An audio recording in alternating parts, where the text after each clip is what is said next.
Então, gente, vamos continuar aqui falando de dengue, tá? Nossa parte 3. Vamos falar de diagnóstico.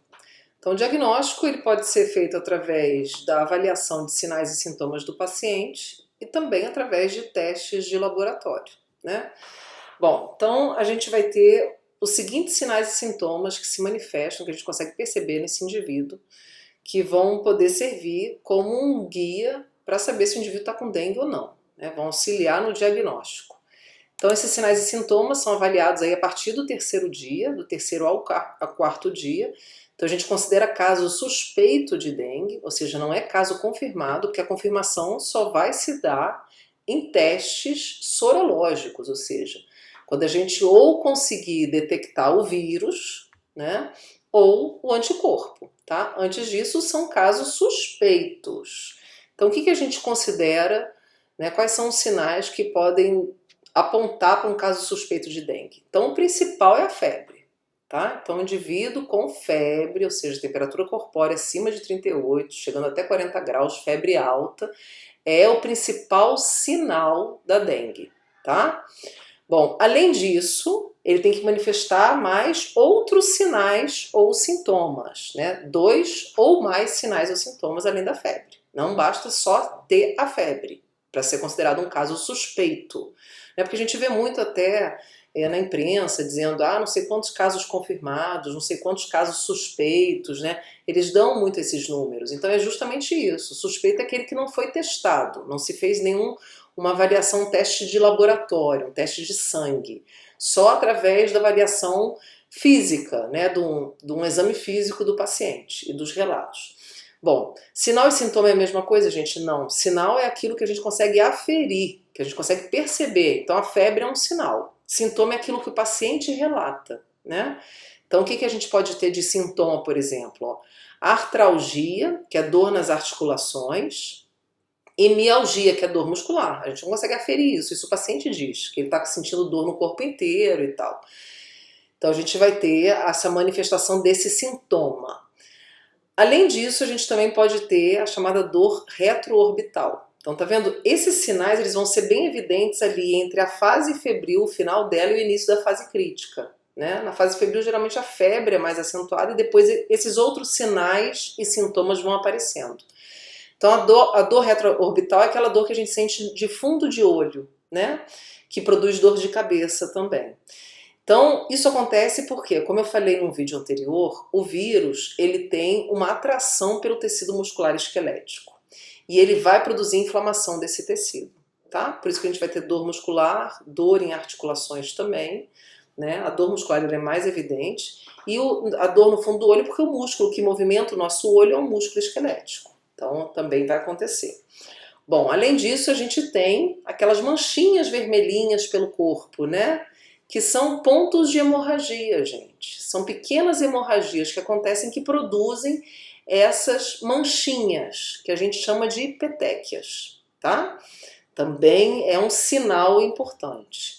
E o vômito, que é um outro sinal evidente que a gente consegue perceber.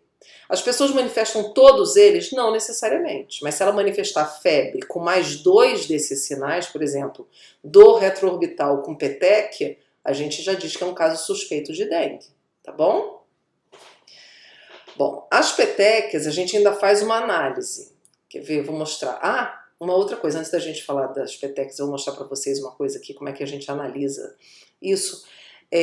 A área endêmica também vai ser importante para considerar um caso suspeito, tá? Então, se o indivíduo manifesta febre, 2 ou mais desses sintomas, e ele está vivendo, como a gente hoje, nesse momento, né, março de 2024, a gente está vivendo isso no Brasil inteiro, essa epidemia de dengue, todas as áreas do Brasil são áreas endêmicas, ou seja, a área de grande manifestação dessa doença, grande incidência da doença, tá? Então você vive numa área que a dengue está comendo solta, você está com febre, está vomitando, está com petequia, está com dor no corpo, você já sabe dengue, não tem para onde fugir, né?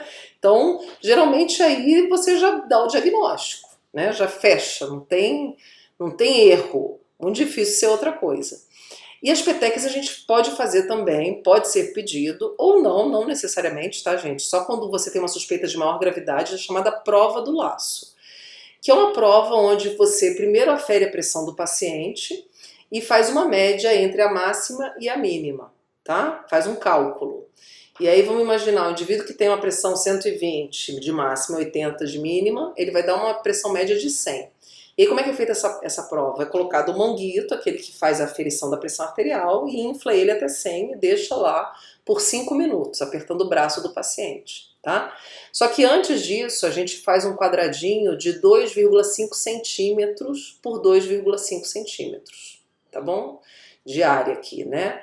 Então a gente faz esse quadradinho com essas medidas, onde estão as petequias, claro, os pontinhos, e aí coloca o manguito, infla o manguito até a pressão média e deixa 5 minutos. E aí conta o número de petequias. Então a gente tende a ter aí essa petequia mais, né, aparecendo mais, já que o sangue está circulando menos. Então a gente vai ter o seguinte, ó, a gente considera a prova do laço positiva quando em crianças a gente tiver nessa área aqui, ó, 10 ou mais petequias, na criança deixa o manguito inflado 3 minutos, e nos adultos 20 ou mais petequias. Aí a gente diz que a prova do laço é positiva, ok? Bom, gente, aqui o diagnóstico laboratorial, vamos falar agora. Então, os sinais e sintomas continuam, apesar de muita hidratação, de usar os medicamentos para controle de febre e dor, que a gente vai falar depois. E aí passa um tempo ou não, no início a gente pode testar para confirmar. Então deixa de ser um caso suspeito, vira um caso confirmado de dengue. Então como é que a gente faz isso? Vai depender do momento que o indivíduo está na doença. Se ele estiver naquele período febril inicial, que vai do primeiro dia ao dia 3 aqui mais ou menos, a gente vai ter ainda uma boa quantidade de vírus. E aí a gente consegue dosar, né, a gente consegue detectar o chamado NS1, que é uma proteína viral que vai estar no envelope do vírus. Então você consegue detectar ela através de teste rápido, tá bom? Mas ela vai durar pouco, ó. Se já tem, já tô com febre, já tem quase uma semana, então esse teste já não vai mais funcionar, ele vai dar negativo. Então é importante saber isso também, essa cinética aí de mudança de marcadores da doença, né? Bom, mais pra frente a gente sabe aqui, ó, lá pelo 6º dia pra frente, a gente já começa a pegar IgM, porque a gente já vai ter aquele linfócito B produzindo anticorpo. Então a gente já consegue detectá-la no sangue. Então é a chamada janela imunológica, que é mais ou menos em torno de uma semana. Então, se a pessoa já tá lá uma semana com febre e tal, com petequia, vomitando, com dor e tudo mais, tem quanto tempo? Já tá uma semana assim. Então nem adianta ver NS1, porque vai dar negativo. Vamos colher o sangue e testar a IgM. Vamos tentar dosar esse IgM para ver como é que tá. Aí sim a gente vai ter, deu positivo, deu alta, beleza, é dengue mesmo, aí confirma o caso, tá bom? Agora se mais lá pra frente, a pessoa já tá lá mais recuperando e tudo mais, ou tempos depois ela resolve fazer um exame e tudo, será que eu tive dengue naquela época, eu não testei, tudo, não confirmei, só fiquei no caso suspeito. Aí ela vai pegar IgG, a IgG vai estar alta, significa que ela teve dengue lá, né, IgG anti-dengue. A vacina também vai produzir essa IgG, né? Agora a gente está tendo a vacina que está sendo aplicada em indivíduos aí entre 11 e 14 anos. Esses indivíduos estão produzindo essa IgG, então se eles fizerem o teste vai dar positivo para IgG. Eles tiveram dengue? Não, eles tiveram o anticorpo produzido, induzido pela vacina, tá bom? E esse anticorpo a gente desenvolve também tempos depois que a gente contraiu a doença. Durante a infecção, o que a gente tem é IgM. Depois a gente vai ter uma memória guardadinha, arquivada, salva no nosso HD, que é chamada IgG, que é um outro anticorpo, que guarda essa memória dessa guerra que aconteceu no corpo daquela pessoa, desse inimigo. É um retrato falado dele que vai ficar guardado. Bom, gente, então o diagnóstico laboratorial, a gente vai ter a sorologia, que vai ser o principal, que vai realmente confirmar que é dengue, né? Então a gente vai ter aqui 3 formas, como eu falei para vocês. Uma é a detecção da chamada viremia, que é dosar o vírus, então pegar o cara mesmo do mal, lá o inimigo, e dosar ele, ver se ele está no corpo ou não, que é um teste chamado anti-NS1. Então a gente faz, é um teste rápido, tá vendo? Usa muitas vezes sangue periférico, faz um furinho no dedo, bota a gotinha de sangue lá, e aí vai dar se é positivo ou negativo. Então até o 5º dia no máximo, e olhe lá, tá bom? Você consegue pegar esse anti-NS1. Passado disso, já era, vai dar negativo. Porque daí o corpo já está a doença já está numa outra fase no organismo, como a gente já viu. Aí tem que fazer a coleta de sangue total, fazendo punção venosa, colher, botar no frasco e mandar lá no laboratório para fazer a dosagem dos anticorpos. Então a gente vai ter a IgM, como eu falei para vocês, que é esse todo penta, né, pentamérico, que é do 6º ao 10º dia que a gente consegue pegar o pico de IgM, tá bom? E aí ela fica positiva entre 30 e 90 dias. Então até 3 meses após a infecção você ainda detecta IgM lá, e isso confere até uma certa proteção contra os diferentes tipos de dengue, né? Que é uma coisa importante que eu acabei não comentando, a gente tem 4 tipos, né? E quando você pega um, você cria IgG para aquele um específico, então você fica suscetível aos outros 3. Durante essa IgM aqui, enquanto ela está, ela consegue dar uma certa neutralizada num outro tipo que entre, mas depois desses 90 dias já era, tá bom? Bom, e a IgG, né, que vai do 7º ao 10º dia, que fica por toda a vida, né? Esse aí é quando ela começa a ser produzida e vai ficar com essa titulação no organismo para sempre. A gente vai ter essa marca, esse registro que a gente teve contato com esse vírus. Então aqui de novo aquela mesma gráfico, o mesmo gráfico que eu mostrei para vocês em vídeos anteriores, só para a gente ver essa questão dos testes, ó. Então a gente tem, né, a febre, como a gente viu, como um sinal, aqui não está mostrando os outros, só mostra esses. A gente vai ter aqui a viremia, né, então o anti-NS1 vai pegar aqui nessa fase bem aguda, bem inicial da doença, e depois a viremia tende a cair. Por que isso acontece, gente? Porque esse vírus está sendo destruído pelo sistema imunológico. Tá? Então ele começa a replicar, ele aumenta em número dentro da gente, vai fazendo a festa, e aí o nosso sistema imune vem, puf, acaba com a festa dele, que é isso que tem que fazer. É por isso que cai o número de vírus e a gente não consegue mais detectar, mas aí a gente vai detectando o quê? As armas produzidas pelos linfócitos B, né? O IgM, que vai ajudando ainda mais a neutralizar isso, e aí a gente vai tendo um aumento desse anticorpo, tá bom? Como eu já mostrei para vocês, né? Isso aqui então na fase da recuperação é quando a gente está realmente neutralizando e resolvendo a parada, tá, gente? Bom, aqui, ó, é o hemograma, só para comentar com vocês rapidamente. No hemograma, a gente tem algumas alterações, tá? Que podem variar de indivíduo para indivíduo. Então, a partir do 3º dia a gente vai ter. Então, na fase febril, geralmente esse hemograma não tem muita alteração. A gente vai ter, a partir do 3º dia, alterações que podem ser observadas. Então, a mais importante é o aumento do hematócrito. É aquele concentrado de hemácia que eu já comentei com vocês. Essa é uma alteração no exame de sangue, no hemograma, muito, muito importante. Tá? Muito clássica da dengue. Todo mundo vai acontecer isso? Não necessariamente. Esse é um sinal de alarme, como eu já falei. Não vai acontecer se o indivíduo tiver, vamos dizer, com uma saúde ok, né? Contraiu, mas está geralmente bem, se não tem comorbidade, se hidratando bem durante aquele período de febre, tudo, isso não vai acontecer. Então, essa é uma característica da dengue, esse aumento de hematócrito, que a gente chama de hemoconcentração, como eu já disse.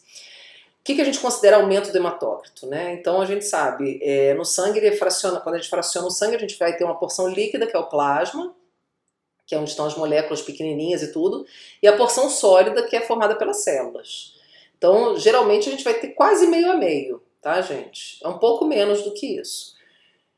E aí esse hematócrito vai ser esse quantitativo de hemácia num sangue num 100%. Então quando a gente tem na criança maior que 30% de hemácia num sangue total, a gente considera alto. Nas mulheres acima de 40% é considerado alto e nos homens acima de 45%, tá? Então geralmente acima de 50% hematócrito bem alto, já acende um alertazinho. Uma outra questão é com relação à plaqueta, como a gente falou. Então esses são os 2 principais sinais de hemograma, tá? Que tem que ser considerado. A gente vai ter aí a redução das plaquetas. Então aqui é um esfregaço sanguíneo, ó, o rosinha aqui tudo clarinho é hemácia.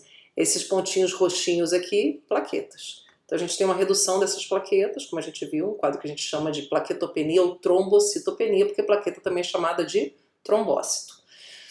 E aí a gente tem 3 graus, né, de trombocitopenia. Leve, que é quando a redução é de 100 mil, as plaquetas estão entre 100 mil a 150 mil. Lembrando que o valor de referência é de 150 mil até 450 mil, tá? Então abaixo de 150 mil e chegando até 100 mil a gente considera leve. Entre 50 mil e 99 mil, moderada. E grave, menor que 50 mil, tá bom? Então a gente vai ter essas distinções aí. Bom, Além disso, no hemograma, quando a gente avalia leucócito, a gente pode também ter algumas alterações, tá? Mas isso aqui sim vai variar muito de indivíduo para indivíduo e na população em geral. Mas vários trabalhos têm mostrado, eu até dei uma pesquisada antes de montar essa aula, que em quase 70% dos pacientes com dengue, eles apresentam leucopenia. O que é leucopenia, gente? Um número total de leucócito menor que 4.000 por milímetro cúbico de sangue, tá? Mas nem todos, tem um percentual que não apresenta alteração, tá? E pode apresentar até leucocitose. Então isso é uma variação, mas em grande parte tem se observado leucopenia.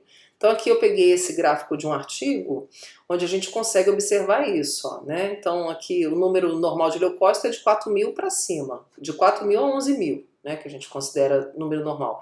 Então a gente vê que com o passar do tempo, ó, no desenvolvimento da doença, a gente vai tendo uma redução desses leucócitos. Aqui está comparando dois tipos de dengue. Dengue clássica, que você não tem hemorragia, não tem uma gravidade, e a dengue grave, que é a dengue hemorrágica, né, onde o indivíduo desenvolve um quadro de hemorragia. Nas duas a gente tem um perfil parecido, ó. Cai leucócito, né, lá pelo quinto, sexto dia a gente tem uma queda acentuada de leucócito, e depois a gente tende a recuperar isso, né, naquela fase de recuperação. Então no período crítico, geralmente o indivíduo pode apresentar essa leucopenia. Alguns estudos mostram que existe uma neutrofilia inicial no início da doença, ou seja, a gente tem um aumento do número de neutrófilo. Aqui a gente vê a linhagem neutrofílica, né, de maturação dessas células, onde a gente vai ter principalmente um aumento de neutrófilo com desvio à esquerda, ou seja, né, tá vendo a setinha vindo aqui para o lado esquerdo, né? Porque a gente tem um aumento da forma imatura do neutrófilo, que é o bastão, tá? Ou bastonete. Isso significa que a medula está sendo muito ativada, muito estimulada, e ela está soltando a célula sem ela completar, sem ela finalizar a sua maturação. Significa que a gente está com uma carga viral alta, o processo inflamatório intenso, e essa célula está sendo muito recrutada, tá? Não dá tempo de terminar os estudos para ela virar um neutrófilo maduro e fazer o que tem que fazer. Ela já sai recruta zero aí, já sai na forma de bastão. E depois a gente tende a ter os linfócitos aparecendo, tá? Lembrando que isso varia, então tem alguns indivíduos que desenvolvem linfopenia, inclusive, mas necessariamente a gente tem, isso é uma marca, a presença dos linfócitos chamados reativos, que são aqueles linfócitos ativados, que estão contribuindo com o processo inflamatório. Tá bom, gente? Bom, então a gente fica por aqui, tá? O mais importante aqui dessa parte de diagnóstico com relação ao hemograma é o hematócrito e plaqueta. O leucograma a gente tem grande variação na população em geral, então ele ajuda, mas nem tanto, tá? Peronomútil, a sorologia, eritrócito e plaqueta que vão dar um guia de como que está esse paciente em relação à doença, como é que o corpo dele está evoluindo. Então a gente se vê no próximo vídeo. Até mais!